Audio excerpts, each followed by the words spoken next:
Shalom Ouvracha, j'espère que vous avez passé un bon Yom Kippour. Et Bezrat Hashem, on s'approche à Sukkot.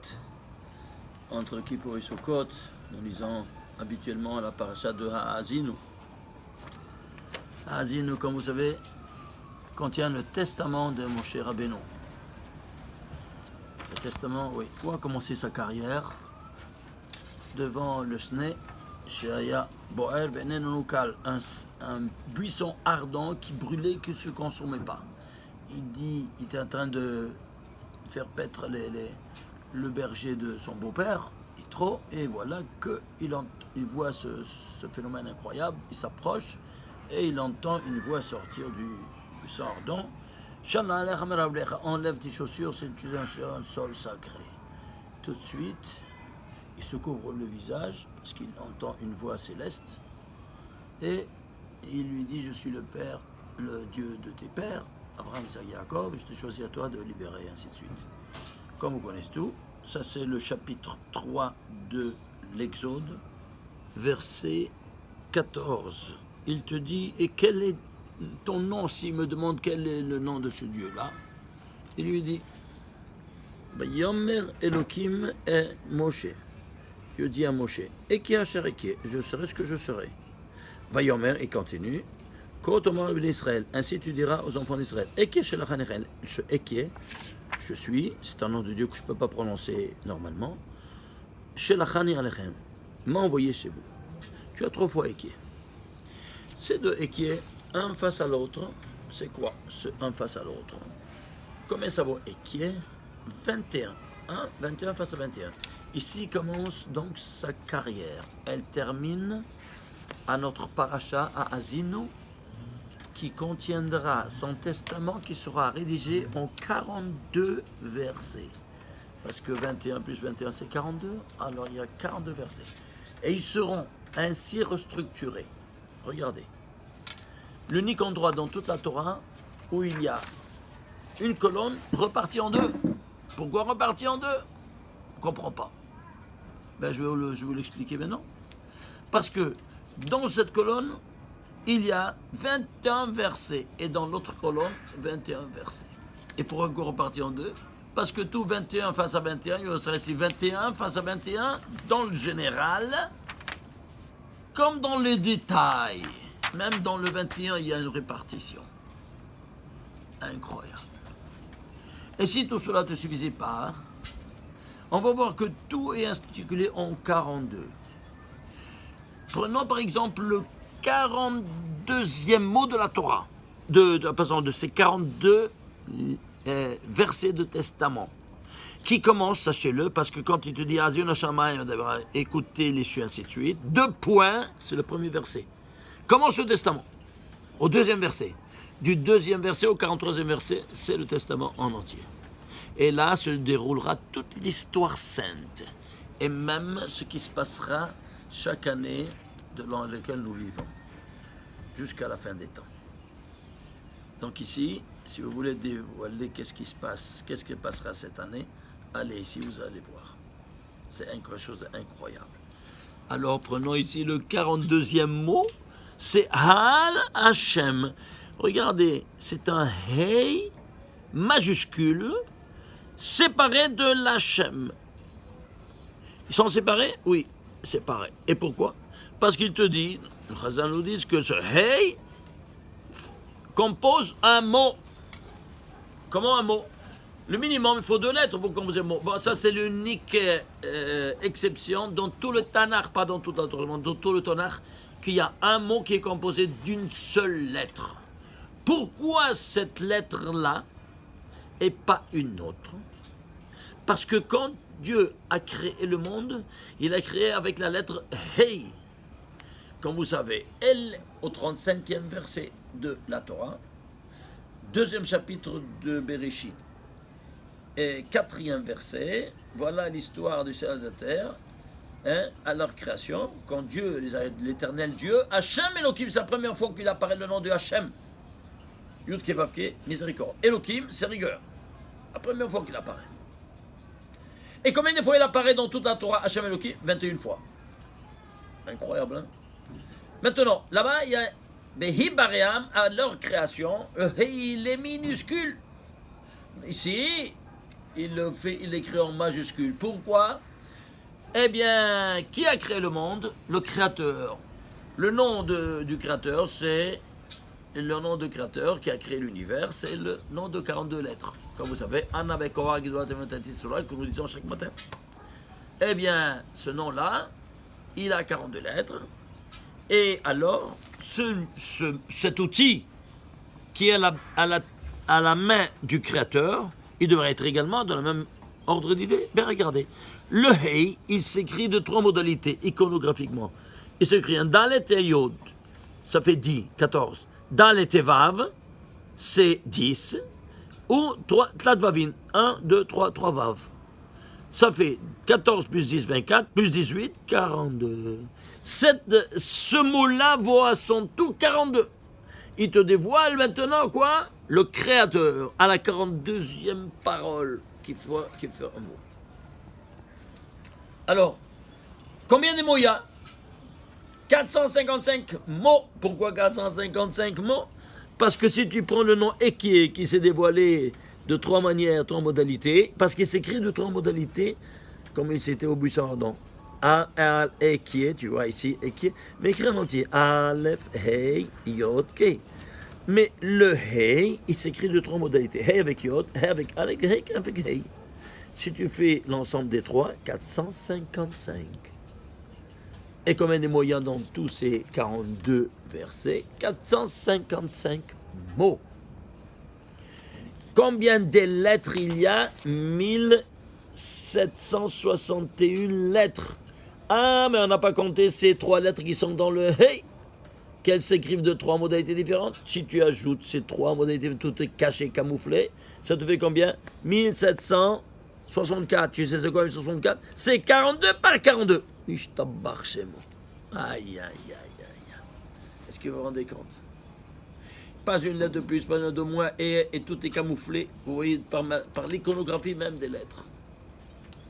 Maintenant, si nous voulons rentrer maintenant encore plus, prenons par exemple le nom de Haazino. Les lettres, la valeur des lettres, c'est 53. Pourquoi 53? Parce qu'il y a Gematria Gan. Eh bien, lui, il retourne au Gan. Où est-ce qu'on a été chassé? Il retourne après avoir accompli toute sa mission. Et Gan, qu'est-ce qu'il y avait? Un Seda Tovara. Oui, mais ça y est, maintenant, il n'y a que le Tov, il n'y a plus de Ra. Alors, qu'est-ce qu'il y a? 53, c'est un... Tu peux le diviser en mathématiques? Non, un nombre premier. Lequel? Le 17e nombre premier. 17, tu cherches le premier mot qui a Gematria 17, tu sauras ce que ça veut dire que c'est 17. Le premier mot qui est 17, c'est quoi? C'est Tov. Alors, tu comprends que c'est le Tov. Tu vois, tu retournes dans ton Tov. Alors, si nous prenons maintenant les tagim et les voyelles, tu ajoutes 56 plus 52, ça te fait 161. Tu sais c'est quoi 161? Eh bien, c'est le premier de ces 3-là. Voyez, le premier de ces 3 et qui vaut 161, le plus élevé, qui se trouve dans le monde de Hatzilut. Et donc, le premier, tu vois, on retombe de nouveau dans ce qui est le verbe existentiel. Quand je dis je serai, tu peux dire toi je serai, alors tu peux dire Ani Ehye, aucun problème, tu veux le prononcer. Mais si là-bas c'est Kadosh, tu ne peux pas le prononcer. Que avec un changement. Alors ceci étant dit, on se retrouve dans combien de mots dans toute la paracha? 615 mots. C'est quoi? 8 se divise en 3 fois 5 fois 41. 3 fois 5 c'est 15, c'est quoi? C'est le père et la mère. Ça, c'est Yud-K. C'est le papa et la maman. Et ça, c'est 41. C'est le M, la notion de la Bina qui a créé l'univers. Voilà donc ici, qu'est-ce qu'on a? On a ces 6 lettres. Après, sur Asino, combien des lettres il y a? 2320 lettres. On enlève ces 6 lettres du premier. Ça va être 2 sur 320. Pourquoi? C'est 10 fois 232. Je t'embarque chez moi. C'est-à-dire l'escalade de tous les 4 mondes métaphysiques. Quelle est la Shura? La Shura, combien de Shurot il a occupé? C'est-à-dire combien de lignes? 91 lignes. C'est 26, le nom de Dieu écrit, élu à Monaï, 65. Alors ceci étant dit, on va faire maintenant un examen un peu plus approfondi de ça. Puisque tout est en 42, 21, 21, 42. Alors c'est pour ça que toi, tu seras couronné chaque matin dans ta prière de 42 noms divins. Voilà, ça c'est la photographie des 4 parachutes que nous mettons chaque matin dans le boîtier des téphilines. Le premier parachat, Vaidaber, Vevehaya, ils sont ensemble. Eh bien ici, on a 7 fois le nom de Dieu en jaune, et ici 7, ça fait 14. Le schéma Vevehaya, 3 et 4, total 21. Ça c'est dans Rashi. Et Rabbeinu Tam, 21, ça fait 42. C'est pour ça qu'il faut les porter ensemble. Pourquoi? Rashi, c'est les tefilines de ta femme. Et Rabbeinu Tam, c'est ta portion, toi. Si tu n'as jamais mis Rabbeinu Tam, si tu n'as jamais mis, toi, les tefilines de ta compétence. Alors, tu as fait sortir de ton devoir juste ta femme, mais pas toi. Je ne sais pas qui c'est qui t'a enseigné différemment de ce que je suis en train de t'enseigner moi maintenant. Qu'il faut 2 paires de tefilines, et ensemble, dit le Harizal. Et pourquoi ensemble? Parce que tu dois avoir le Shem Hashem Nikra Aler. Qui Shem Hashem Nikra Aler? Quel Shem? Le Shem de 42. 42 quoi? 42 fois 26. Alors si tu fais 42 fois 26, combien ça te fait? Ça te fait 1000, je n'ai pas écrit ici, écoutez-moi, ça te fait 1092. Ok? Alors, 1092. Oui, 42 fois 26. Maintenant, chaque fois que tu procèdes au nom de Dieu, n'importe, dans la Baracha ou dans le Pasuk de Tehilim, quoi qu'il en soit, si tu as 2 paires de tefilines, tu ajoutes encore un 26. 1092 plus 26, combien ça te fait? 1118. C'est quoi 1118? La Gematria de Shema Israël, Hashem Elokeinu, Hashem Echad. C'est quoi? Tu prends sur toi à chaque fois que tu ajoutes un nom divin, Al Malchut Shamaim, le joug de la royauté des cieux, tu couronnes le Créateur qui est en bas, roi comme il est roi en haut. Seulement si tu as 2 paires de téphilines ensemble sur la tête et 2 sur ta main, évidemment. C'est clair? Et si tout ça ne suffit pas, alors on va voir maintenant ça. Regardez. Où se trouve ce verset-là dans la Torah? Imaginez-vous ça. Voilà, j'ai photocopié ici. La colonne où elle se trouve. Eke Asher Eke. C'est la 63e colonne de la Torah. Pourquoi 63? 21 x 3, 63. Où se trouve ici la première Eke? Ici. Quelle ligne c'est? 21e ligne d'en bas. Et les 2 autres, 21e ligne d'en haut. Tout en 21, même l'emplacement. Tu piges? Et si tout cela ne te suffisait pas, on va maintenant prendre quoi? On va prendre ça sur vos micros. Au niveau macro, c'est toute la colonne. Au niveau macro, qu'est-ce qu'on voit? La colonne commence par, regardez, Vayomer Moshe, et puis Moshe, Vayomer. C'est-à-dire, cette expression, elle est double. Pour te dire, Eke Asher Eke, face à l'autre. Et à la dernier mot de la colonne, Moshe Vayomer. Waouh, incroyable.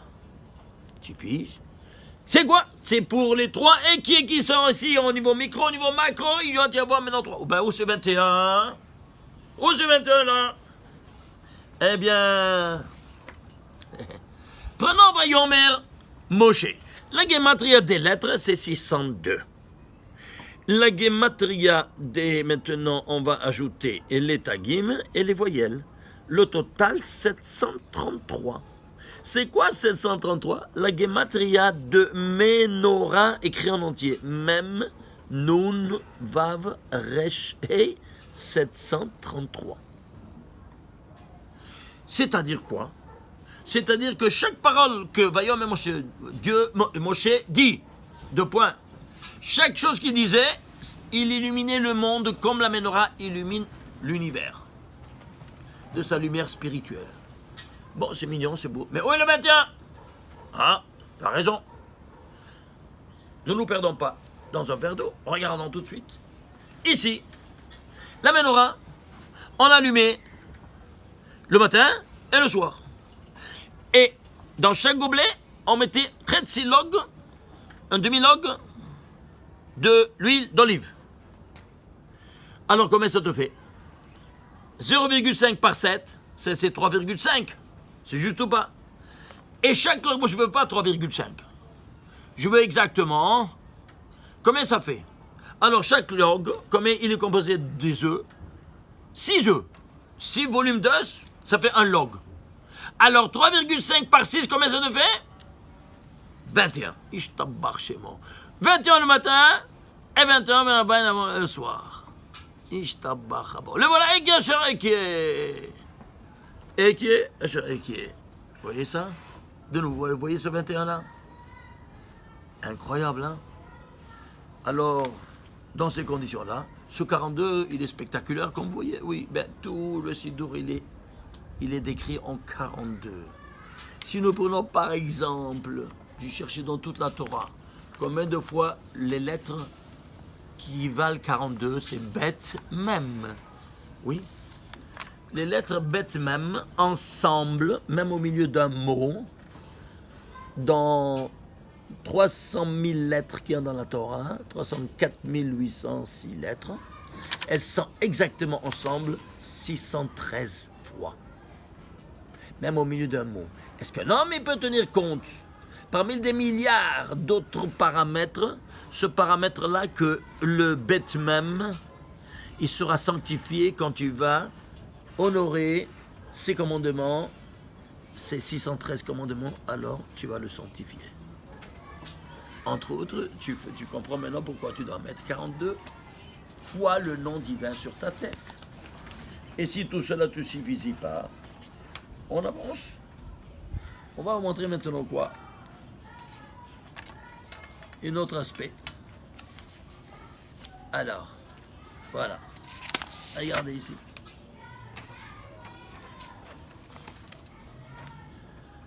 Voilà, ça c'est le verset dans lequel on a vu Ekiashereke, Tomelke, 3 fois avec. Ça c'est le 1594e verset de la Torah. Pourquoi 1594? Il fait allusion au Tefillin? Ouais. Alors, prenez ici, ici, tous ces 4 parachutes, comptez combien de lettres il y a 1594 lettres. Ça ne fait pas allusion pour la deuxième fois, de la plus spectaculaire, à la mitzvah de Tefillin. Chaque lettre fait allusion à un verset de la Torah. 1594 lettres tu mets sur ta tête, tu arrives au 1594e verset de la Torah qui te dit Ekiasher Eke, 21 par 21 et 21. Alors, le troisième 21 c'est quoi? Eh bien c'est Tefillin de Shimusha Ba Mincha, que beaucoup d'entre vous ne savent pas malheureusement. Ah oui, il y a une troisième paire de Tefillin qu'il faut mettre, qu'est-ce que vous croyez? Toi tu es le fils du Créateur, donc tu es le prince du roi des rois. Alors quand tu te présentes le matin, hein, tu te présentes avec la couronne de ton père. Très bien. Alors, you're welcome, qu'est-ce que tu veux mon fils? Je veux ça et ça. Tiens, tout ce que tu demandes. Et à Mincha, tu demandes, alors tu es toujours mon fils? Oui, alors où est ta couronne? Comment tu as oublié? Qu'est-ce que ça veut dire? Ah, personne m'a enseigné. Va à l'école immédiatement, la fessée, sinon, c'est clair. Alors c'est pour ça qu'il faut aussi les Tefillin de Shimusha Rabbah pour accomplir les 63. 63 fois, dans quoi donc? Dans la colonne de 63. Alors, ça c'est la 63e colonne. Maintenant, ce verset, le premier verset de son commandement, le voilà. Il se trouve 242e colonne de la Torah. Pourquoi 242? Ben, je ne sais pas. Alors regarde la différence. Combien de séparation tu fais? 242 moins 163, combien ça te fait? 179 colonnes. Pourquoi 119? Tu peux le diviser? Non. Un nombre premier. Lequel? Le 42e nombre premier. Caché, du caché. Combien des choses cachées? Et vous vous rendez compte? Pourquoi on ne voit pas ces choses-là? Parce que tu ne dis pas à fond. Le Sod. Comment le monde est écrit? Qui nous enseigne tout ça? Rabbi Shimon Bar Yochai dans le Zohar. Si tu ne dis pas le Zohar, un ignorant diplômé. C'est clair ou pas? Alors, ceci étant dit, nous voyons ici, au niveau des colonnes, au niveau de quoi? Au niveau maintenant des versets. Ça, c'est le 1594e verset. Et celui-ci, le premier, c'est le 5755e verset de la Torah. Alors, la séparation, il les sépare l'un de l'autre. 4162 versets qui les séparent ou les rejoint, évidemment. 4162, tu peux le diviser? Oui. Tu le divises par 2 fois 2081. Un nombre premier. 2004. Lequel? Le 314e nombre premier. Pourquoi 314? Shem Shakai, ceux qui te protègent. Ah, c'est pour ça que dans le téléphilin, 2 fois. Pourquoi? Eh bien, parce que tu as 2 paires de téphilin. Tu auras dans le téphilin de Rashi le nom Shem Shakai. Comment? Le Shin, il est bien visible, en relief. Le Dalet est derrière ta tête, sur la nuque. Et le Yod, il est ici. Ça, c'est pour Rashi. Et pour Rabbi Notam, donc 2 fois 314. Qui les unit. Ou qui les sépare si tu les as pas. Alors tu les sépares tout. C'est clair ou pas?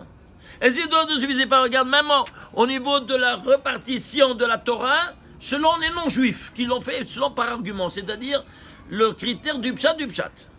Explication plus simpliste. Ici, on a un argument, c'est un deuxième argument, c'est un troisième. Alors, il a fait ça, ils ont accepté, le Chachamim, parce que c'est le pshat du pshat. Eh bien, regarde dans quel chapitre se trouve. 3e chapitre, 14e verset. 3, 14.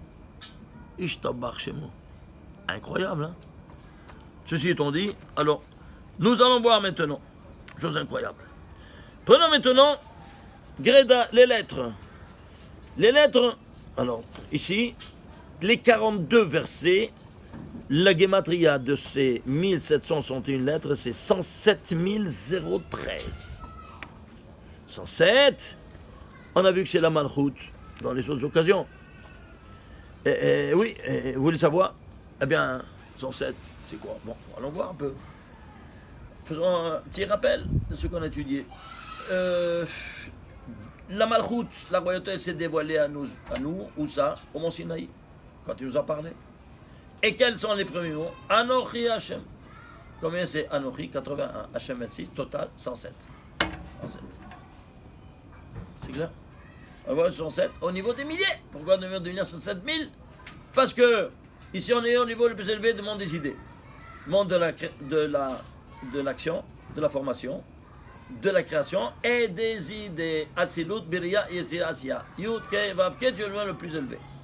Et ici, c'est quoi? Eh bien, tu es le plus élevé, où se trouve le chemin forage et tout. Eh bien, ici, Anochi Hashem, c'est 107.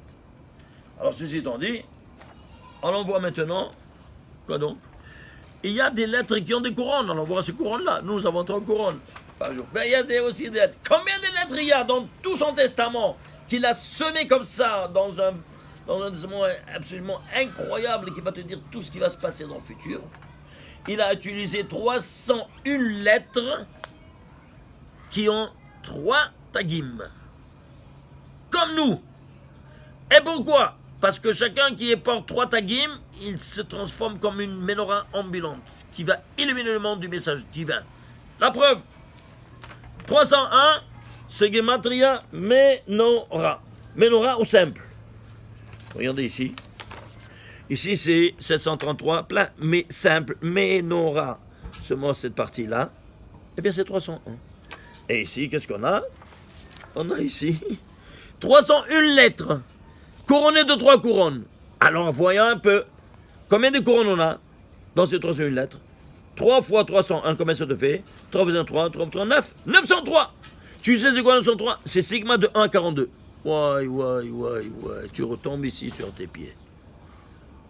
Tu fais tout des acrobaties, tac, tu retombes sur tes pieds en 42. Mais ici, c'est son testament? Oui. C'est-à-dire avant de quitter ce monde, c'est? Oui. Alors, ceci étant dit, rappelez-vous, une Gemara dans Parachot, page 8. La voilà, je vous l'ai photocopiée ici. Parachot, page 8a. Il te dit, il y a 903 modalités de mort. Quand on quitte ce monde-ci, 903 modalités différentes de mort, comment quitter ce monde-ci. Pourquoi 903? Casse-toi la tête. Qui m'a appelé? Le créateur, celui qui m'a créé. Il me rappelle mon chez lui. Qui c'est? Le nom Shamambet. Ah, j'ai fait la sigma de 1 à 42. Ça te fait 903. Il se tape chez moi. Tu pises même pourquoi 903? Incroyable. Maintenant, ici, la menorah, c'est pas suffisant. La menorah, il y a aussi 21 plus 21. Quoi? Les 21 volumes d'œufs le matin et 21 le soir. Ça fait 42. De nouveau sur 42. Tout comme ici, les versets. Tout comme Ici, 455 mots, 3 fois 21 en entier, écrit en entier comme on l'a vu. Tout comme le nombre de lettres, 42 au carré, quand on ajoute les 3. Et si on voit ici le nombre des lettres qui ont 3 couronnes, comme nous les avons, eh bien ces 301 lettres, c'est une menorah. Et cette menorah sera animée par 42 volumes d'œufs. Comment on dit l'œuf en hébreu? Betsa. Si tu fais Gematria Betsa, 107. Tu retombes sur tes pieds ici, où ça? Qui illumine, quoi donc? La malroute. Et ça, c'est à travers l'huile d'olive. Pourquoi l'huile d'olive? Bon, on l'a déjà vu avec Israël, la raquette d'Israël, on l'a vu déjà, et c'est donc tout un chapitre qu'on a déjà vu. Il y a tellement d'autres choses à vous montrer. Qu'est-ce que je voulais que je vous dise? Par exemple, vous voulez voir la création universelle des 7 jours, de Bereshit jusqu'à la Asod, dernier mot du Shabbat, il y a 42 fois le nom Elohim. C'est-à-dire quoi? 35 fois écrit en entier et 7 camouflés par des codes. Ça te fait total 42. Ici, tu veux prendre le Sidour, tout le Sidour en entier, mes chers frères et sœurs. Tout écrit en clé de 42. Depuis le premier chapitre du schéma que vous avez ici, le premier chapitre du schéma, qu'est-ce que tu as? Tu as 42 mots. 42 mots. Tu prends le 42, par exemple, le 23e mot. Pourquoi le 23e mot? Parce que toi, tu fais tout, tu as été créé par ton créateur. Et tout ton patrimoine génétique, il est quoi? Il est renfermé dans 23 paires de chromosomes, comme tout le monde sait. Alors, si tu prends le 23e mot, ואהבת את השם אלוקיך בכל לבבך ובכל נפשך ובכל מאודיך והיו הדברים האלה אשר אנוכי מצווך היום על לבביך ושיננתם ספר לבניך ודיברת bam 23 23e mot. Et qu'est-ce que tu fais? Eh bien, c'est le nom 42 qui m'a créé, et ça fait 43. Alors, très bien. Alors, il a créé quoi? L'homme. Et qu'est-ce que c'est le nom 42? Il a créé le golem, c'est-à-dire il a ramassé l'assemblage de la poussière. Après, il va y parler un souffle de vie. Ah, qui c'est un souffle de vie? C'est le nom de Dieu, Yud Kevavke 26. Et il sera représenté par quoi? Par les voyelles des lettres. La voyelle, elle est invisible. Pourquoi? Parce que c'est comme l'âme. L'âme, est-ce que toi, quand je te photographie, est-ce que je peux photographier ton âme? Non. Alors, elle est invisible, comme les voyelles. Alors, prenons la valeur des voyelles qui représentent l'âme. Alors, il y a un kamas sous le bête et un dagesh dans le bête. Alors, le kamas, c'est quoi? C'est patach et yod. C'est-à-dire 6, c'est un vav, couché, et yod, ça fait 16. Et le point, c'est 10 yod, ça fait 26. Voilà le nom 26 qui va animer. Tu mets ensemble 26 plus 42, ça te fait 68. Ça te donne la vie. Il y a ici un mariage entre la terre et le corps et l'esprit. Alors il y a un mariage. Et combien ça fait? Ça fait Chaim, la vie. Eh bien, combien c'est? Hayim, Het, Yod, Yod, même 68. Ishtabach, je vous souhaite jusqu'à 120 ans, Bezrat Hashem, תכתבו ותיחתמו, לאלתר, לחיים טובים ושלום, une bonne préparation avant tout à Shabbat, et puis à Sukkot, et on va s'entendre à Sukkot, Bezrat Hashem, avec d'autres Kiddushim. Shabbat, Shalom, Umevorach.